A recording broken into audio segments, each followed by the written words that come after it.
Welcome to UNCAGED. Today we're speaking with Grace Fenix. Grace is someone who has a ton of experience in the insights and analytics space. She's also the founder and CEO of Big Robin, which if you're a researcher, you maybe know already, but it's a freelance marketplace for AI and research.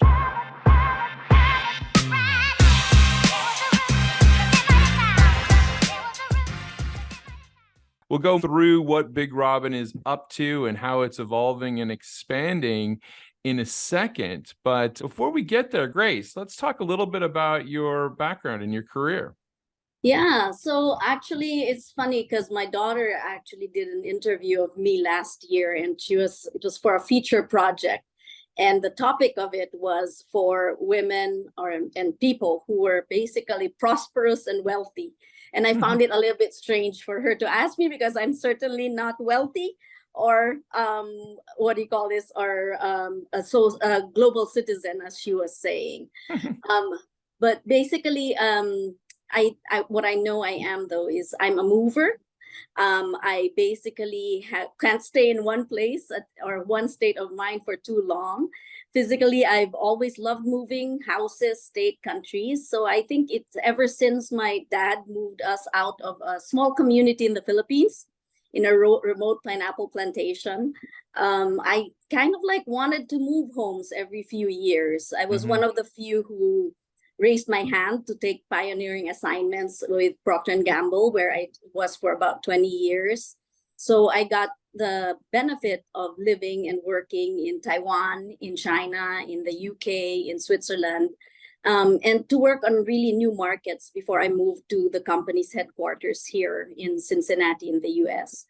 And then when I joined J&J and HP Inc., the opportunity to move to New Jersey and San Diego was also part of the attraction, really, in addition, obviously, to learning about a new company and industry. I do like moving a lot. I mean, the reality is, though, if you think about all of those companies and the incredible global experience that you've had, I mean, these are companies that have played a big role in shaping today's viewpoints on media analytics and in insights. And so tell me how that work has led into what you're building now at Big Robin.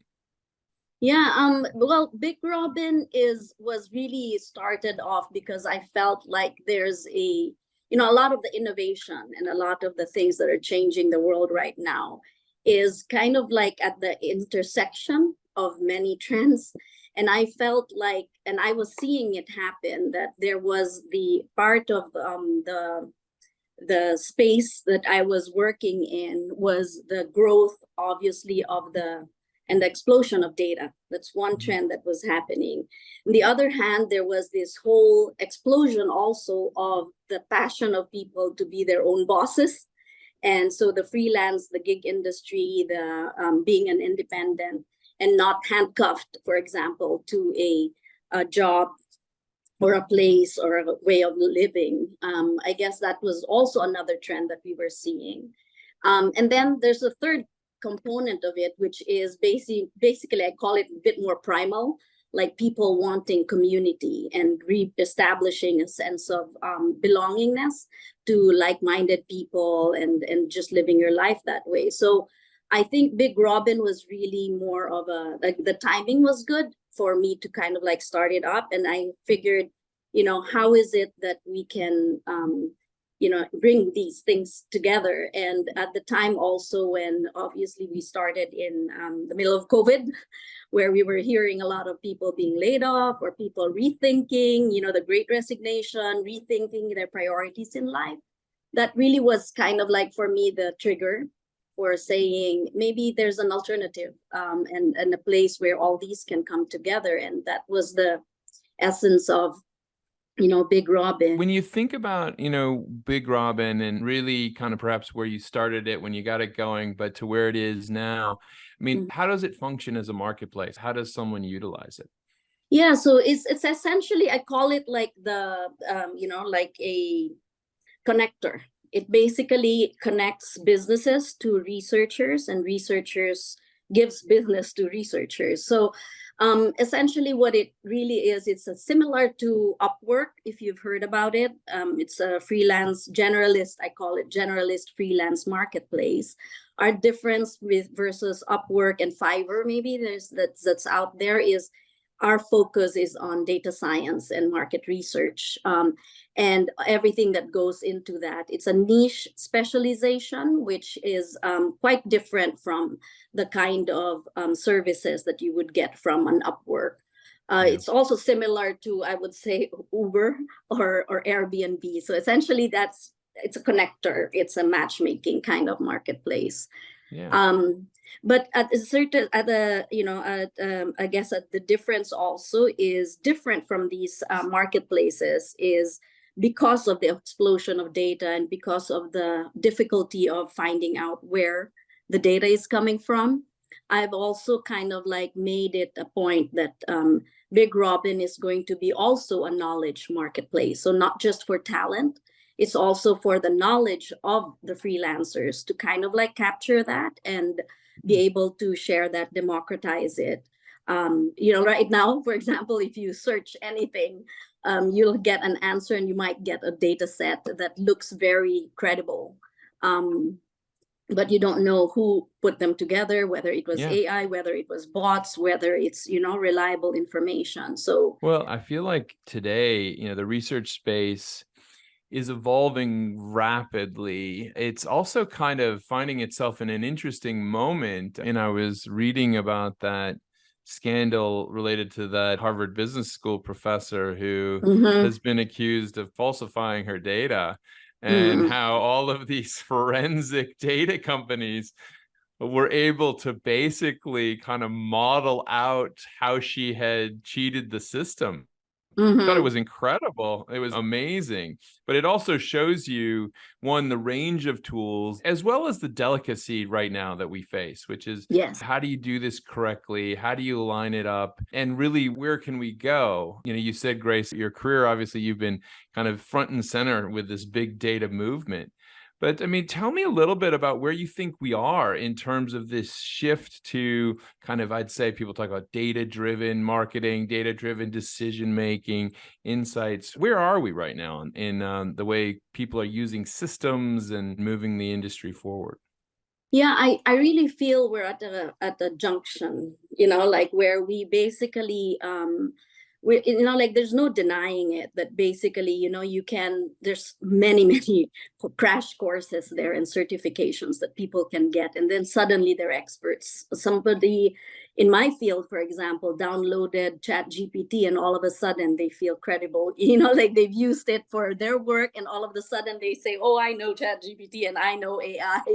So it's kind of like funny seeing people like that, but it's actually at the same time also pretty scary because like it's democratized in such a way that anybody can feel and see and act on information as if it was the truth. But really, I feel like it's an evolution that's been happening a long time. And that you read the book about tipping point, and I think the tipping point of democratizing it, and so people, it's like now in my household, when in the past maybe it's just the technicians or the statisticians kind of like would say AI at all. Now like our kids talk about it and say that they have access to it in school and all of that. So I think the tipping point was generative AI, which was the case that was brought in just a few months ago by ChatGPT, right? And everybody started using it and feeling, but it's been, many, many years, decades, in fact, that these have been available to us, and people were, like our experiences of it have been pretty kind of like, just recent, and at least acknowledging it or labeling it as something that came from AI rather than a human being. But at the end of the day, I feel like we're at a peak, like the tipping point, so to speak. But I do believe I'm not afraid of my role. in insights, in interpretation, in the proper and ethical use of data. I guess what I'm trying to think about, Grace, is, I mean, you've worked at some amazing companies, and I'm familiar. Many of those companies, I think almost all of them, have been customers of mine over the years, and have worked with them on research projects. And, to take let's say one of the packaged goods companies, for example, there was always kind of the way they looked at quantitative data, qualitative data, kind of maybe benchmarking over quarters or biannually. And I think about this world that we're in now, where we have like this treasure trove of data that's constantly providing insights, but insights that could potentially lead you down maybe the wrong path in a way, because it's too short term. And I'm just trying to get a sense of like where we are in terms of reading that information. Am I making sense here? Yeah. I mean, I think we are really, the juncture that I was talking about is really the presence of bias, which basically is existent, but at the rate that data is kind of like coming at us, to us, is much faster than the rate that we're able to make sense of it, and act on it.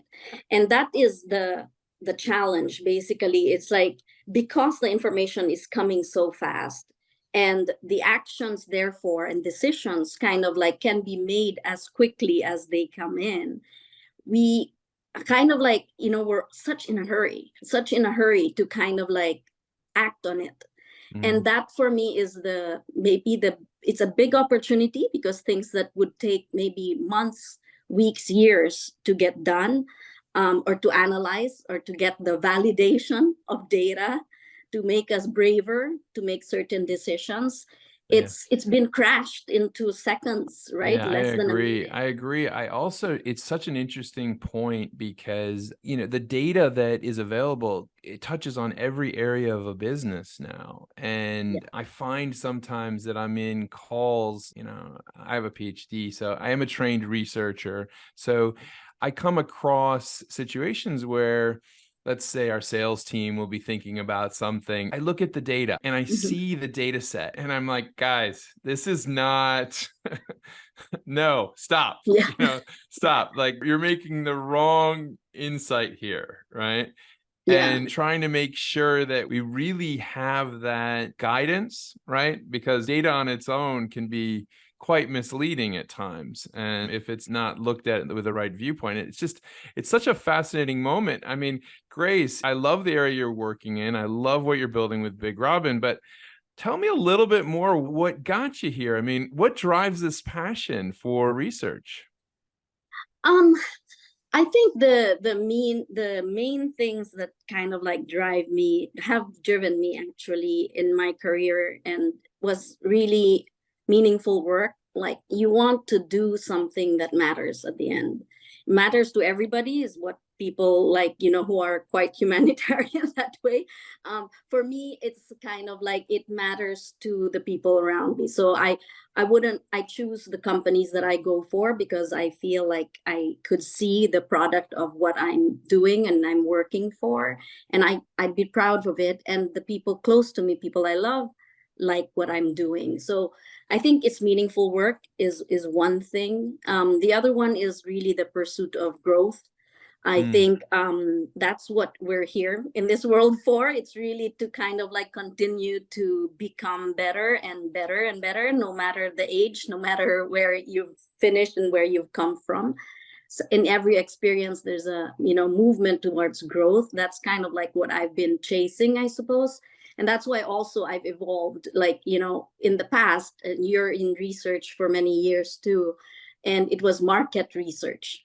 And then it became kind of like passé. That's old school, so traditional, so slow, so whatever. And then there were fancier words, right? Design thinking and UX, and now data science and AI and analytics. So I've progressed, so I've upskilled in that way to understand and to basically grow and just build, my understanding of the different perspectives, different ways, because these are all solutions to problems. It's just maybe one is faster, one is more qualitative, one is more quantitative, and one is more artistic. And so it's kind of like just different ways I see them. That's what I see. AI is not a who, I feel it's, or a what, I feel it's a how.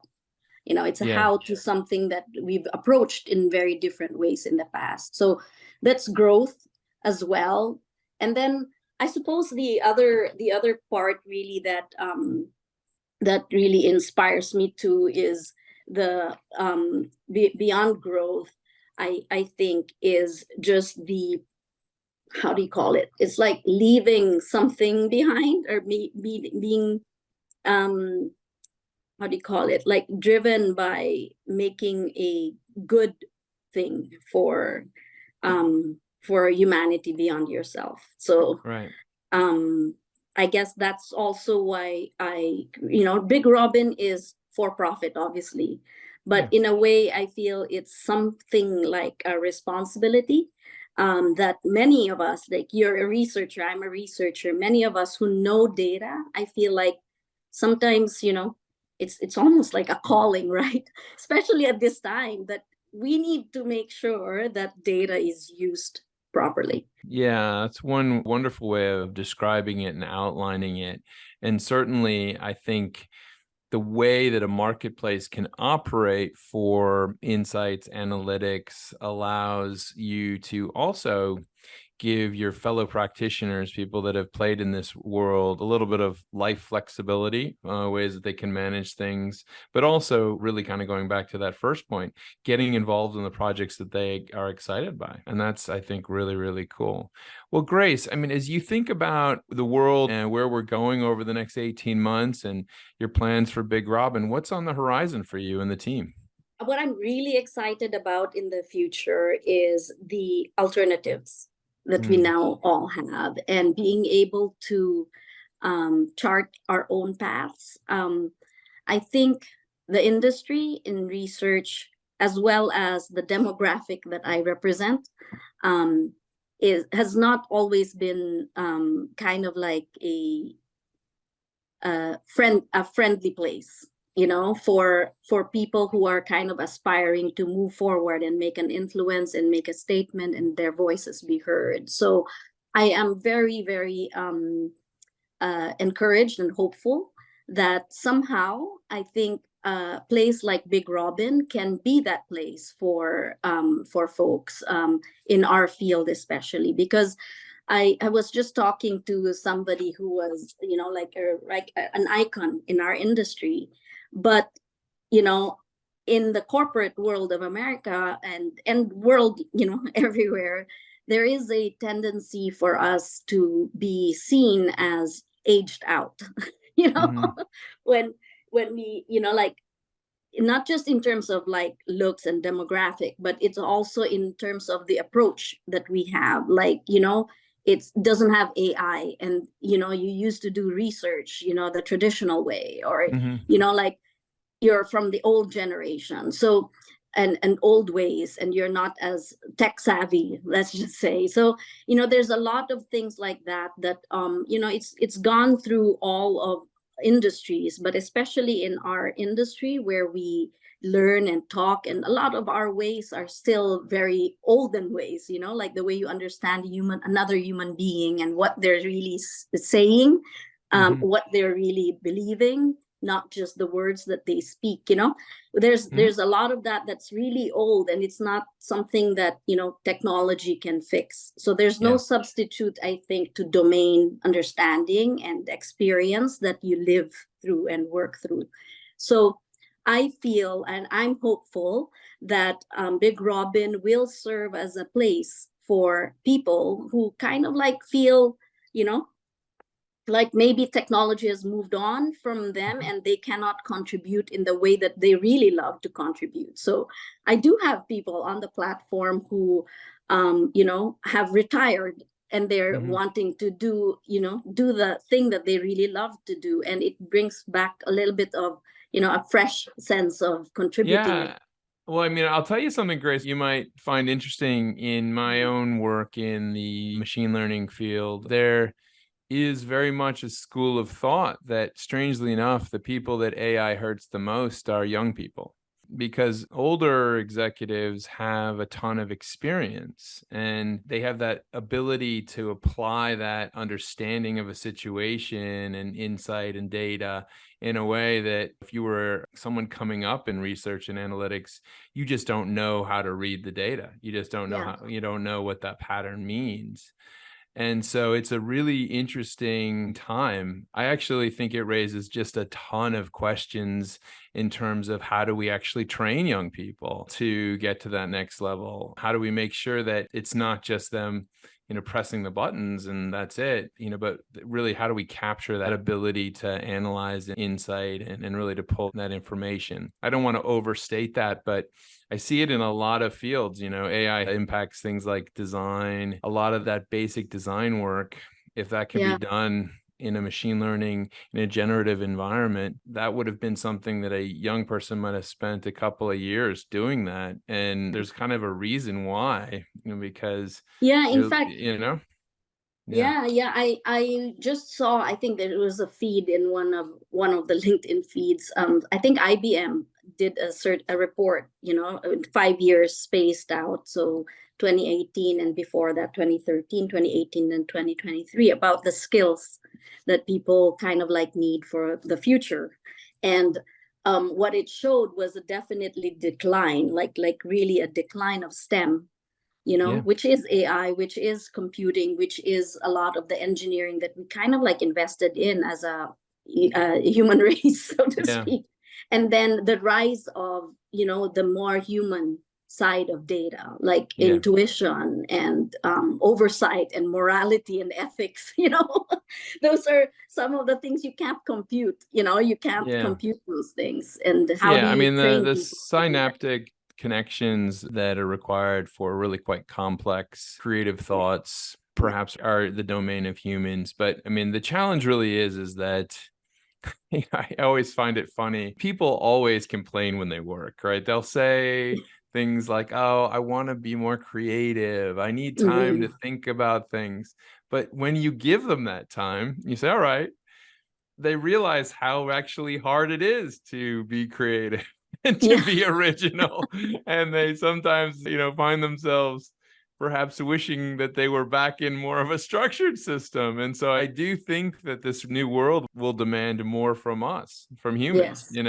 We will be expected to apply kind of higher order thinking in a way that maybe most people haven't had to do in their lives. And that'll be an interesting time. So, but I'm very, very excited, and I'm very excited about Big Robin. Congratulations on the progress that the company has been making and the marketplace has been making. If someone wanted to learn more about Big Robin and what you're doing, where's the best place to go? Big Robin. So it's www.bigrobin.com. And I'm also on LinkedIn. So I go by Grace Fenix. That's me. So I'm also quite reachable via email, and so quite the opening that we have right now.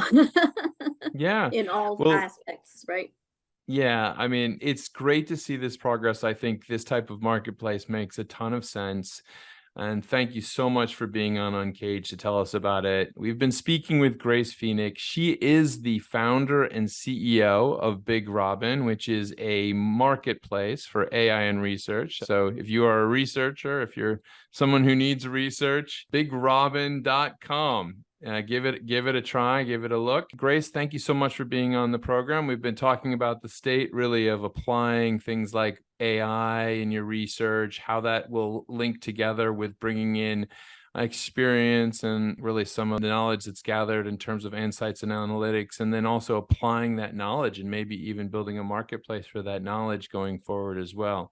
Grace, thank you again, and we look forward to having you back.